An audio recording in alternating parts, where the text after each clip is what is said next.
नमस्कार, चैनल धर्म में आपका स्वागत है। पिछले कल 2-3 दिनों से ये चर्चा में चल रही है कि जिसने बहुत सारी अपने गाइडलाइन बदल दी हैं।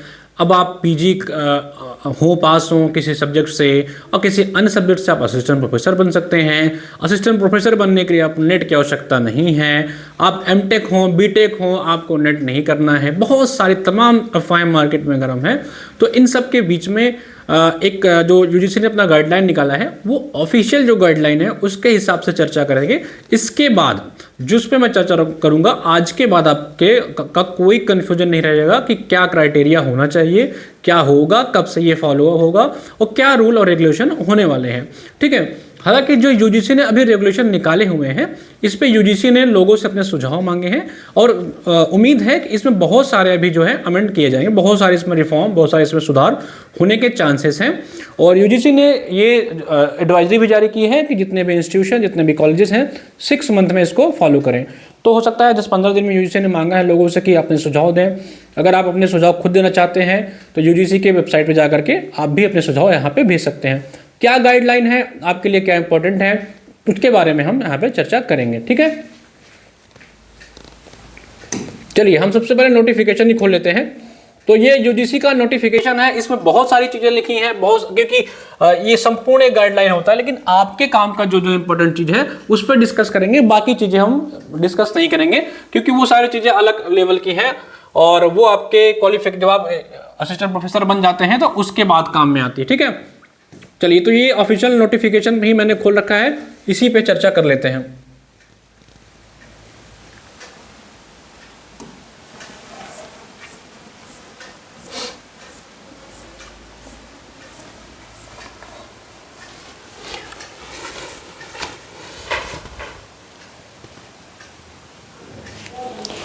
ठीक है, तो जो सबसे पहला क्राइटेरिया यूजीसी ने निकाला है वो है आपके असिस्टेंट प्रोफेसर बनने का क्राइटेरिया। क्या है? आपके असिस्टेंट प्रोफेसर बनने का क्राइटेरिया। देखिए, अभी तक क्या होता था कि आपको असिस्टेंट प्रोफेसर बनने के लिए अभी जो पुराने रूल्स थे उस रूल्स के हिसाब से अगर चलें तो पुराने रूल्स क्या थे? असिस्टेंट प्रोफेसर अगर आपको बनना है तो अभी तक रूल ये था कि अगर आपको असिस्टेंट प्रोफेसर बनना है तो आपके पास पीजी की डिग्री होनी चाहिए। असिस्टेंट प्रोफेसर अगर आपको बनना है तो आपके पास क्या होना चाहिए? आपके पास पीजी डिग्री होनी चाहिए 55% मार्क्स के साथ। बाकी अलग अलग कैटेगरी में कुछ छूट थी, प्लस आप यूजीसी नेट का एग्जाम जो है वो क्वालिफाइड हो अगर आपको असिस्टेंट प्रोफेसर बनना था तो। ठीक है, ये क्राइटेरिया अभी तक जो यूजीसी ने अभी तक फॉलो करते आई है। ठीक है, और आपका जो होना चाहिए मास्टर्स, लाइक जैसे मास्टर्स आपका ज्योग्राफी में है और आपने ज्योग्राफी से ही नेट का एग्जाम क्वालिफाई किया तो आप असिस्टेंट प्रोफेसर भी ज्योग्राफी सब्जेक्ट से बन पाते थे। यानी कि असिस्टेंट प्रोफेसर का एग्जाम आप अपने विषय से, जिस विषय में आपका मास्टर्स होता था और जिस विषय में आपने नेट क्वालिफाई किया होता था उस विषय से आप असिस्टेंट प्रोफेसर बन सकते थे। लेकिन अब क्या किया यूजीसी ने? कुछ नए रेगुलेशन लागू कर दिया है। देखिए, मान के चलिए अभी क्या हो गया है कि अभी यूजीसी कह रही है कि अगर आपने 4 साल का कोई डिग्री का कोर्स किया हुआ, मान के चलिए आपने 4 साल का बीटेक का कोर्स किया हुआ है, मैं एग्जांपल के तौर पे लेने चल रहा हूं क्योंकि बीटेक जनरली मैक्सिमम लोग करते हैं। तो अगर आपने 4 साल की कोई डिग्री, 4 साल की कोई भी डिग्री हो सकती है, अगर आपने 4 साल की कोई डिग्री कर रखी है, यानी कि यूजी आपने 4 साल का कर रखा है, ठीक है, और आपने पीजी कर रखा है, ठीक है, तो आपको मान के चलिए, देखिए जैसे मान के चलिए आपने यूजी कर रखा है 4 साल का, 4 ईयर का आपने कर रखा है बीटेक, ठीक है, और आपने फिर मास्टर कर रखा है हिंदी से, ठीक है। अब आपको असिस्टेंट प्रोफेसर का एग्जाम देना है। कह रहा है कि if the subject chosen in 4 year under graduate programme और PG programme is different from the chosen discipline या subject in PhD, the subject in which a candidate obtain PhD shall be considered eligible for appointment as assistant professor। ठीक है, चलिए मतलब इसको अगर हम simple word में समझने का प्रयास करें तो सिंपल भाषा में अगर आप इसको समझेंगे तो इसका कहने का मतलब क्या है? इसका कहने का मतलब ये है कि अगर मान लीजिए कि आपने बीटेक कर रखा है, ठीक है, मैं एग्जाम्पल के तौर पर आपने बीटेक कर रखा है 4 ईयर का, ठीक है, फिर आपने क्या कर रखा है? आपने मास्टर्स कर लिया, आपने मास्टर कर लिया या आपने पीजी कर लिया, ठीक है, किसी अन्य विषय से, मान के चलते हैं कि आपने ज्योग्राफी से कर लिया, ठीक है, फिर क्या किया? आपने पीएचडी कर लिया, आपने पीएचडी कर लिया हिंदी से, आपने पीएचडी कर लिया हिंदी से, ठीक है। यानी कि आपने, आपका यूजी में कुछ और था, पीजी में कुछ और था, पीएचडी आपने किसी और से कर लिया, तो क्या होगा, आप असिस्टेंट प्रोफेसर के लिए पीएचडी से एग्जाम दे सकते हैं। सॉरी, आप असिस्टेंट प्रोफेसर के लिए हिंदी सब्जेक्ट से एग्जाम दे सकते हैं। यानी कि अगर असिस्टेंट प्रोफेसर की वैकेंसी आती है, उसमें हिंदी विषय है और आपने हिंदी से पीएचडी कर रखा है, जबकि आपका मास्टर में हिंदी नहीं था, नहीं आपके ग्रेजुएशन में हिंदी था, तो अब आप हिंदी से असिस्टेंट प्रोफेसर बन सकते हैं। और भी सब्जेक्ट, मान लीजिए आपने पीएचडी जो है, मान के चलिए कि आपका जो पीएचडी है, मान के चलते हैं आपका जो पीएचडी है, वो आपकी जो पीएचडी हुई है वो हो गई है ज्योग्राफी से, तो अब आप असिस्टेंट प्रोफेसर ज्योग्राफी सब्जेक्ट से बन सकते हैं। आपने अपने मास्टर्स में क्या किया था, अपने यूजी में क्या किया था, पीजी में क्या किया था, इससे कोई मतलब नहीं है। तो इसका जो नोटिफिकेशन है वो सिंपल भाषा में यही कहना चाह रहा है कि if the subject chosen in the 4 year, याद रखिएगा ये 4 साल के ग्रेजुएशन के लिए अप्लाई होगा, सबके लिए नहीं है अभी ये। 4 ईयर अंडर ग्रेजुएट प्रोग्राम और PG program is different from the chosen subject in PhD. The subject in which a candidate obtain PhD shall be considered eligible for appointment at assistant professor exam या associate professor या professor, ठीक है। मतलब वही है कि आपने UG किया है किसी अन्य विषय से, यानी कि आपने बीटेक किया, फिर आपने मास्टर्स कर लिया पॉलिटिकल साइंस में, अब आपको असिस्टेंट प्रोफेसर बनना है हिंदी से, तो आप सिंपली हिंदी से पीएचडी कर लीजिए, आपको हिंदी सब्जेक्ट से असिस्टेंट प्रोफेसर बनने से कोई नहीं रोक पाएगा, ठीक है। अगला कंडीशन क्या है, if the subject chosen in 4 year undergraduate program or PG program is different from the chosen discipline या subject in NET या SET, the candidate qualified NET shall be considered eligible for appointment as a assistant professor। मतलब समझ रहे हैं कितनी बड़ी छूट आप लोग को दे दी गई है।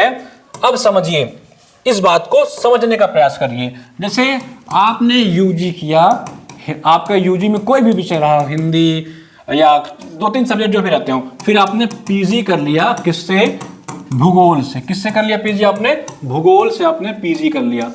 अब आपका मन कह रहा है कि आप नेट का एग्जाम जो है वो हिंदी से पास करना चाहते हैं। किससे, हिंदी से। आपका भूगोल में मन नहीं है कि यार उस समय मुझे पता नहीं था, मैंने भूगोल से क्या कहते हैं कि घर वालों कहने पे एमए में एडमिशन ले लिया, लेकिन मेरा मन हिंदी विषय में ज्यादा लगता है।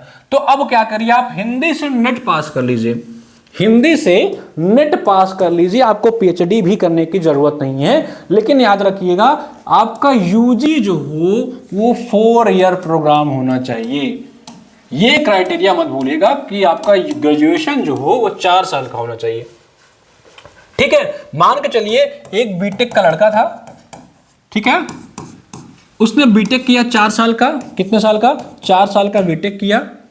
अब उसने क्या किया, फिर उसने पीजी कर लिया, किससे, पीजी कर लिया इसने ज्योग्राफी से। किससे कर लिया, ज्योग्राफी से, ठीक है।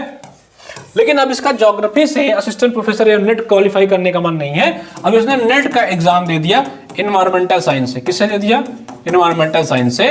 तो अब ये assistant professor environmental science subject से बन सकता है। मतलब नेट का एग्जाम देने के लिए अब आपका पीजी में सब्जेक्ट होने की बाध्यता समाप्त हो चुकी है। इस गाइडलाइन का सीधा सीधा मतलब ये है, ठीक है। मतलब अगर आपका पीजी हिंदी से है, सॉरी, अगर आपका पीजी ज्योग्राफी से है और आप नेट का एग्जाम हिंदी से देना चाहते हैं तो आप दे सकते हैं, आप दे सकते हैं।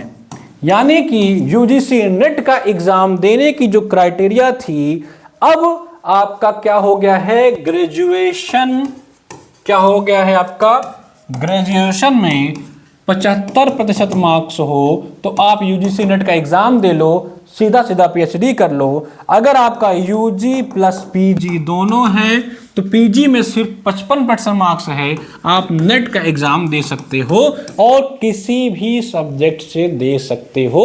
आपके यूजी पीजी सब्जेक्ट से कोई मतलब नहीं है।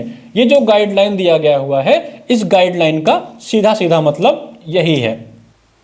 ठीक है। अब आपका ये जो इंपॉर्टेंट क्लॉज इसमें है ये बहुत ही महत्वपूर्ण है, इसको याद रखिएगा। अब आपकी बाध्यता जो है वो समाप्त कर दी गई है। ठीक है, चलिए कुछ और पॉइंट्स देखते हैं जो आपके काम के लिए इसमें इंपॉर्टेंट है। बाकी बहुत सारी इसमें चीजें हैं, इसका पीडीएफ हम लोग ने भेज दिया है, उसको आप चाहे तो ये देखिए। पीएचडी करने की क्राइटेरिया है, मान के चलिए कि आप नेट पास करके आपने पीएचडी नहीं किया है, नेट पास करके आप कहीं अपॉइंट हो गए, तो अब कॉलेज को ये रेगुलेशन बताया गया है कि 20% जो वहां के कैंडिडेट्स होंगे, जो मेंबर्स होंगे फैकल्टी, उनको पीएचडी करने के लिए छूट दी जाएगी, स्टडी लीव दी जाएगी। इस क्लॉज को भी आप पढ़ सकते हो। जो बच्चे पूछते हैं कि सर क्या नौकरी के साथ पीएचडी कर सकते हैं, तो अब इस क्लॉज को भी इसमें ऐड कर दिया गया है। चलिए अब इसमें जो इंपॉर्टेंट सबसे है वो क्या है, ये देखिए। असिस्टेंट प्रोफेसर बनने के लिए जिसका ग्रेड पे लेवल 10 होता है, उसके लिए क्राइटेरिया क्या होगा? ए यूजी डिग्री, ठीक है, with at least 75% marks. Level 6 का मतलब यहां है कि 4 ईयर, ठीक है, 4 ईयर की आपके पास यूजी की डिग्री होनी चाहिए, 75% मार्क्स का, और आप PG degree with at least 55% marks and आप पीएचडी डिग्री। मतलब अगर आपको असिस्टेंट प्रोफेसर बनना है तो आपके पास क्या होना चाहिए?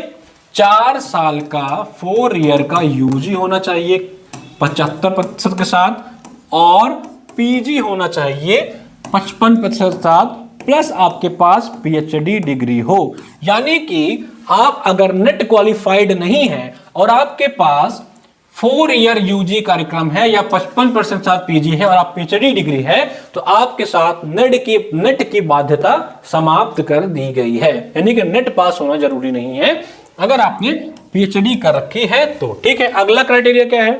आपके पास एक पीजी डिग्री हो, 55% मार्क्स हो, ठीक है, उसके अलावा आपने कोई भी exam UGC net, SIR, ICR, कोई भी सिमिलर टेस्ट पास कर रखा हो।